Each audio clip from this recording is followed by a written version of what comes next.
I am Joann, 62 years old, and I was a teacher for 3 decades before retirement. My son Thomas became a tech millionaire in Silicon Valley last year. I was so proud of him until I decided to surprise him with a visit after not seeing him for years. When the door opened, my heart nearly stopped. Something was terribly wrong. Before I continue this heartbreaking story, let me know where you're watching from. Hit that like and subscribe button if you've ever been shocked by someone you trusted completely. Trust me, nothing could have prepared me for what happened next. Life in Millfield, Wisconsin was simple but fulfilling for me. I taught third grade at Millfield Elementary for 30 years, living in the same modest 2-bedroom house my late husband John and I bought when we were newlyweds. John died when Thomas was only 8, leaving me to raise our boy alone. Those early years were tough. I worked my teaching job during the day and waitress nights at the local diner to make ends meet. Every spare dollar went toward Thomas's college fund. He was such a bright child, especially with computers. While other kids his age were playing sports, Thomas was building websites and fixing the neighbors' laptops for pocket money. We were incredibly close through his teenage years. Every night we'd sit at our small kitchen table, eating dinner and sharing stories about our day. Thomas would excitedly explain his latest coding project, his blue eyes lighting up with passion, even though I barely understood what he was talking about. I just loved seeing him happy. When Thomas got accepted to Stanford with a partial scholarship, I was overjoyed but heartbroken. California was so far from Wisconsin, but I knew this was his chance at something greater. The day I dropped him at the airport, I cried the whole drive home. College changed Thomas. Our daily calls became weekly, then monthly. He was busy with classes, internships, and making new friends. I understood, or at least I tried to. After graduation, he called with exciting news about founding a tech startup, something about digital security solutions for businesses. He spoke so fast using technical terms that meant nothing to me, but his excitement was contagious. Over the next few years, I watched from afar as his company grew. He'd send occasional emails with news articles featuring him and his business. Thomas Jenkins Tech Wunderkind. Thomas Jenkins secures $20 million in funding. The proud mom in me saved every clipping, digital or otherwise. 3 years ago, the calls almost completely stopped. Thomas was too busy running his company to visit during holidays. I sent birthday cards, Christmas presents, and care packages to the address he'd given me in Palo Alto. Sometimes he'd send a quick text thanking me, but mostly there was silence. Then last month I got a rare phone call. Thomas sounded different, stressed perhaps. He mentioned the company was growing so fast he needed to hire 20 new employees. When I asked if he was happy, there was a pause that made my stomach twist. He quickly changed the subject, asking if I could send money to help with unexpected expenses. I was surprised, but of course I agreed. What mother would refuse her child in need? After that call, worry gnawed at me. Something felt off. After 3 sleepless nights, I made a decision. I would use some of my retirement savings to fly to California and surprise Thomas. Maybe seeing his mother's face would help whatever was troubling him. I needed to know he was truly okay. The journey from Wisconsin to California felt like traveling to another world. I'd never flown farther west than Minnesota before, and the 4-hour flight had me clutching my armrests with every bit of turbulence. The elderly gentleman next to me kindly offered me a mint and asked about my trip. "I'm visiting my son," I told him, pride warming my voice. "He's a successful tech entrepreneur in Silicon Valley." "That's wonderful," he smiled. "My daughter works for Google. These kids today are something else, aren't they?" We chatted pleasantly for the remainder of the flight. When we landed at San Francisco International Airport, the gentleman wished me luck and helped retrieve my carry-on bag from the overhead compartment. His kindness calmed my nerves momentarily. The airport was overwhelming, people rushing in every direction, speaking languages I couldn't identify. I clutched my purse tightly and followed signs to the taxi stand. The humid California air felt foreign against my skin after Wisconsin's dry chill. "Where to, ma'am?" asked the taxi driver, a young man with a friendly smile. I fumbled in my purse for the address I'd written down. 2355 Hillcrest Avenue in Palo Alto, please. The driver whistled.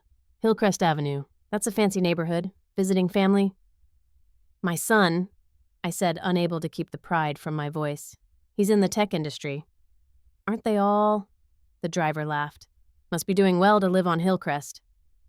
As we drove, I stared out the window at palm trees and sleek office buildings. Silicon Valley was nothing like Millfield with its small downtown and familiar faces.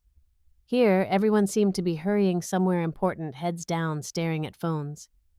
The taxi turned into a neighborhood with homes that looked more like small castles. Immaculate lawns, bubbling fountains, luxury cars parked in circular driveways. I felt my chest tighten. This was where my Thomas lived, the boy who used to be thrilled by a $5 allowance. "Here we are," the driver announced, stopping in front of an impressive Mediterranean-style mansion with towering palms flanking the entrance. I checked the address again. This couldn't be right. "Are you sure this is 2355 Hillcrest?" "Yes, ma'am. That's what the gate says." He pointed to elegant numbers on a stone pillar. I paid the fare, adding a generous tip with trembling fingers. Standing on the sidewalk with my small suitcase, I felt wildly out of place in my department store blouse and slacks. What if Thomas was embarrassed by my appearance? I smoothed my silver hair and wished I'd thought to get it colored before coming. The walkway to the front door seemed a mile long. I rehearsed what I would say when Thomas opened the door. Would he be happy to see me? Annoyed at the surprise. As I approached, I noticed cameras mounted discreetly near the entrance. A security system. Of course, someone successful would need protection. I took a deep breath, clutching the small gift bag containing Wisconsin cheese and a handmade scarf I'd knitted over the winter. My heart raced as I pressed the doorbell and heard a melodic chime echo inside. Footsteps approached. The moment of reunion had arrived. The heavy wooden door swung open, revealing not my son, but a young woman with cascading auburn hair and a puzzled expression. She was perhaps 30, dressed in yoga pants and an expensive-looking sweater. A diamond the size of a small pebble glittered on her ring finger. "Can I help you?" she asked politely, her eyes scanning my travel-worn appearance. My rehearsed greeting died on my lips. "I'm sorry, I must have the wrong address. I'm looking for Thomas Jenkins." The woman's forehead creased. "There's no Thomas Jenkins here. I'm Amanda Brentwood." I fumbled in my purse for my phone, pulling up a recent photo Thomas had sent of himself in front of what looked like this very house. "This is my son. He lives at 2355 Hillcrest Avenue." Amanda studied the photo, her expression morphing from confusion to concern. "That's definitely our house in the background, but I don't know that man. My husband and I have lived here for 2 years." My legs suddenly felt weak. "But Thomas sent me this picture. He told me this was his home." Amanda glanced behind her, then back at me with sympathy in her eyes. "Why don't you come inside? We can figure this out." I hesitated, but what choice did I have? I followed her into a stunning foyer with a crystal chandelier and marble floors. The interior looked nothing like the photos Thomas had shared of his home office or living room. Those had shown modern furnishings with sleek technology everywhere. This home was classically decorated with antiques and oil paintings. "David," Amanda called, "could you come here, please?" A tall man with salt and pepper hair appeared from another room, tablet in hand. "What's up, honey?" Amanda quickly explained the situation. David's expression grew serious as he looked between me and the photo on my phone. "Mrs. Jenkins, that photo appears to be digitally altered. Look at the shadows, they don't match the position of our front columns." He zoomed in on the image. "And see how the edges around your son are slightly blurred? That's a sign of photoshopping." My world tilted sideways. That can't be right. Thomas is the CEO of SecureNet Solutions. He's been featured in tech magazines. David frowned, then took out his own phone. "Let me search for that company." A few moments later, he showed me the screen. "There is a SecureNet Solutions, but the founder and CEO is a man named Patrick Garcia. There's no Thomas Jenkins listed anywhere on their executive team." I fumbled for my phone with shaking hands, dialing Thomas's number. The automated voice announced the number was no longer in service. Cold sweat broke out across my forehead. "This doesn't make any sense," I whispered. "We've spoken on the phone. He sent me photos of his office, his car." Amanda gently guided me to a nearby chair. "When was the last time you saw your son in person, Mrs. Jenkins?" 5 years ago when he came home for Christmas." I admitted, my voice small. "He's been too busy to visit since his company took off. But we've talked. He's sent me emails with articles about his success." David and Amanda exchanged a look that made my stomach clench. "Can I see those articles?" David asked gently. With trembling fingers, I opened my email and showed him. David's face grew grim as he examined them. "Mrs. Jenkins, these aren't from real publications. They're mock-ups designed to look like legitimate news sites, and the URL domains don't match actual news outlets." The room began to spin. That can't be right. Thomas wouldn't lie to me. But even as I said it, doubt crept in like a poison. All those times he'd asked me to wire money for business emergencies or temporary cash flow issues. The way he always had excuses for why he couldn't video chat. The address changes every year or so for security reasons. "Have you sent money to your son?" Amanda asked softly. I nodded, shame burning my cheeks. "Some of my retirement savings. He said it was for business expenses until a big investor payment cleared." "How much?" David asked, his voice gentle but firm. I pulled up my bank statements on my phone. As I scrolled through years of transfers, the total grew to a number that made me physically ill. $180,000. Nearly all my retirement savings. "I think," David said carefully, "we should call the police." The Palo Alto Police Department was nothing like the small sheriff's office in Millfield. Detective Lisa Martinez specialized in elder fraud cases and took my statement in a private room with gentle efficiency. Amanda had insisted on driving me there and waited in the lobby. "Unfortunately, Mrs. Jenkins, what you're describing is consistent with a sophisticated long con," Detective Martinez explained. "These scammers research their targets thoroughly, often finding vulnerability points like estranged or distant family members." "But this is my son," I insisted, showing her photos of Thomas from his childhood. "I raised him." Detective Martinez studied the childhood photos, then the recent images Thomas had sent. "Were you and your son separated at any point, any adoption or foster care involvement?" "No, never," I said firmly. She nodded, typing notes. "I'm going to run a reverse image search on these recent photos. We'll also trace the bank transfers and phone records." While she worked, my mind raced through memories. Thomas's childhood illnesses, his first tooth lost at age 7, teaching him to ride a bike. Had I imagined all of that? Was I losing my mind? 20 minutes later, Detective Martinez's expression confirmed my worst fears before she spoke. "The man in these recent photos is Gary Winters, age 42. He has multiple fraud charges in Nevada, Oregon, and Arizona." My world collapsed. "That's impossible. Mrs. Jenkins, when did your actual son Thomas last contact you, the real Thomas?" The question struck me like a physical blow. When had I last spoken to my actual son? I tried to remember our last verified interaction before all this began. 6 years ago, he called to say he was taking a job in Europe and would have limited contact, I whispered as realization dawned.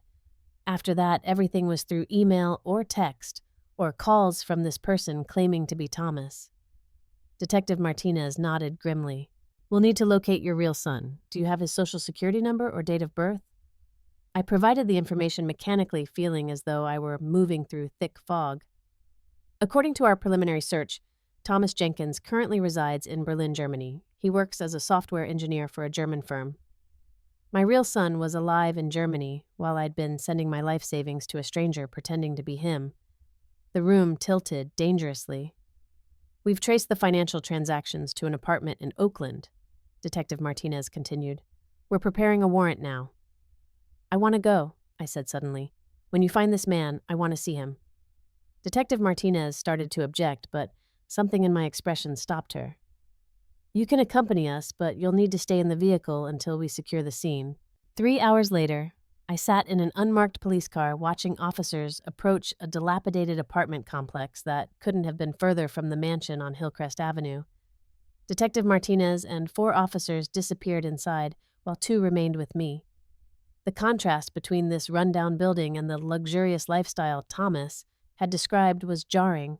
No private jet, no vacation home in Maui, no charitable foundation supporting underprivileged youth, just a shabby apartment and a trail of lies. After 20 tense minutes, Detective Martinez emerged and approached our vehicle. "He's not here, but we found evidence you should see." Her expression was grim. If you're sure you're up for it. I nodded, following her up 3 flights of stairs to apartment 307. The smell of cigarettes and mildew assaulted my senses as we entered. Inside the small apartment had been converted into what Detective Martinez called a scam operations center. One wall was covered with photos of different women, most my age or older. Handwritten notes detailed personal information about each target. I recognized my own photo with notes about my teaching career, John's death, and Thomas's childhood milestones. He researches his victims thoroughly, Detective Martinez explained, often accessing obituaries, social media accounts, and public records to create convincing backstories. A desk held multiple phones labeled with different names: Thomas Jenkins, Michael Palmer, Robert Wilson, different identities for different scams. Most disturbing was a folder labeled with my name. Inside were copies of family photos I'd sent Thomas, over the years professionally altered to insert Gary Winter's face in place of my real son's. Seeing my actual family photos desecrated this way broke something inside me. "We found scripts," Detective Martinez said softly, handing me a notebook. "He rehearsed conversations with you, planning emotional triggers to use when asking for money." I read a page titled Joann Emergency Protocol, with scripted lines for various scenarios. "Mom, I'm in trouble, but I'm too embarrassed to tell you everything. The investor money is delayed, just a temporary cash flow issue. You're the only one I can trust with this." Each line was calculated to manipulate me, to exploit my maternal instinct to help my child, regardless of cost. The room spun as I realized how thoroughly I'd been deceived, not just financially, but emotionally. I'd been pouring love and concern into a black hole for years while my real son was living his life an ocean away. "We'll find him," Detective Martinez promised as she led me from the apartment. "Gary Winters won't get away with this," but as we descended the stairs, I knew that even if they caught him, my savings were gone, and the years I'd spent believing I was supporting my successful son could never be reclaimed. The flight back to Wisconsin felt endless, each mile taking me back to a life now stripped of security and certainty. The retirement I'd planned carefully was now in jeopardy. The relationship I thought I'd maintained with my son was a fabrication. I'd been living in an elaborate fantasy constructed by a skilled con artist. The first week home, I barely left my bedroom. Shame kept me from answering calls from friends or neighbors. How could I admit I'd been so thoroughly fooled that I couldn't tell the difference between my own son and an imposter? The humiliation was as crippling as the financial loss. On the 8th day, my doorbell rang repeatedly, followed by insistent knocking. I ignored it until a voice called through the mail slot. "Joann Jenkins, I know you're in there. It's Diana from next door, and I'm not leaving until you open this door." Diana Harrison had lived next to me for 15 years. A retired nurse with a no-nonsense attitude and kind heart, she'd brought me soup when I had pneumonia 3 winters ago and watched my house when I traveled. I opened the door, wincing at the shock on her face. I hadn't showered in days, and my unwashed hair and baggy pajamas told their own story. "Good Lord, Joann, what's happened to you?" Diana pushed past me, taking in my unwashed dishes and unopened mail. The concern in her eyes broke my carefully constructed dam. Words poured out of me in a torrent of shame and grief. The fake Thomas, the lost money, the police investigation, the realization that I'd been living a lie for years. Diana listened without interruption, her expression shifting from shock to anger to determination. When I finally fell silent, she took my hands in hers. "First, you're taking a shower. Then we're cleaning this house. And then, my friend, we're going to figure this out together." Under Diana's gentle but firm direction, I showered, ate a proper meal, and helped restore order to my home. As we worked, Diana shared something unexpected. 10 years ago, I lost $30,000 to a phone scammer claiming to be from the IRS. I was so ashamed I told no one, not even my children. I stared at her in disbelief. Practical, sensible Diana had been scammed too. "These criminals are professionals, Joann. They know exactly which emotional buttons to push. Your only mistake was having a loving heart." The next day, Diana drove me to a support group for fraud victims at the community center. The first meeting, I couldn't speak, just listen to stories so similar to mine. It was uncanny. People from all walks of life, intelligent people who had been manipulated through their emotions. At the second meeting, I found my voice. Speaking my truth aloud to nodding, understanding faces lifted some of the crushing weight from my chest. These people didn't judge me. They understood. Margaret, the group facilitator, approached me afterward. You explained the experience so clearly, Joann. Your background in teaching really shows. Fat lot of good it did me, I said bitterly. 30 years teaching critical thinking to children, and I couldn't spot the most obvious lies. Margaret shook her head. That's not how these scams work. They target the heart, not the head. But maybe you could help others protect themselves. We need someone to develop educational materials about emotional manipulation tactics. For the first time since my world collapsed, I felt a flicker of purpose. Maybe I couldn't reclaim my savings, but I could use my experience and teaching skills to prevent others from suffering the same fate. The senior center director eagerly accepted my offer to create a workshop on recognizing scams. The first presentation was terrifying, but seeing the recognition in audience members' eyes told me my message was reaching people who needed it. 2 weeks later, Detective Martinez called with news.